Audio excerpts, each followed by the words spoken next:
بسم اللہ الرحمن الرحیم۔ السلام علیکم ورحمۃ اللہ وبرکاتہ۔ یہ زمین کبھی ہریالی و گہوارہ تھی، درخت آسمان سے باتیں کرتے تھے، دریاؤں کے پانی موتی بکھیرتے تھے، ہوا خوشبو سے مہکتی تھی۔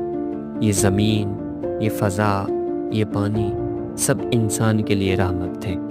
پھر انسان نے ترقی کے نام پر زمین کو زخمی کرنا شروع کر دیا۔ کلہاڑی درخت پر چلی، زہر دریا میں بہایا گیا اور آسمان دھوئیں سے ڈھانپ دیا گیا۔ ہم نے زمین کو کاٹا، نچوڑا اور جلا ڈالا۔ گرمی نے دہاڑ ماری، سمندر نے اپنی حدیں توڑ دی، بارش طوفان بن گئی، آگ پہاڑوں میں اتر آئی۔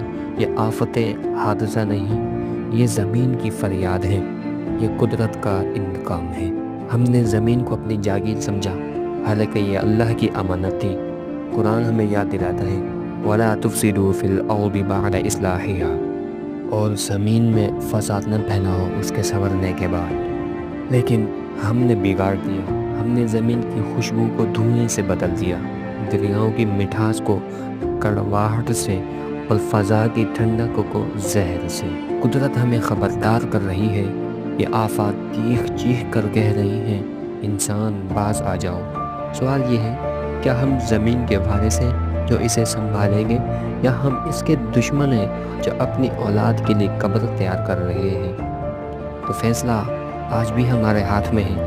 ہم زمین کو پھر سے جنت بنا سکتے ہیں یا اپنی بربادی کو یقینی کر سکتے ہیں۔ کمنٹ میں اپنی رائے کا اظہار ضرور کیجیے گا۔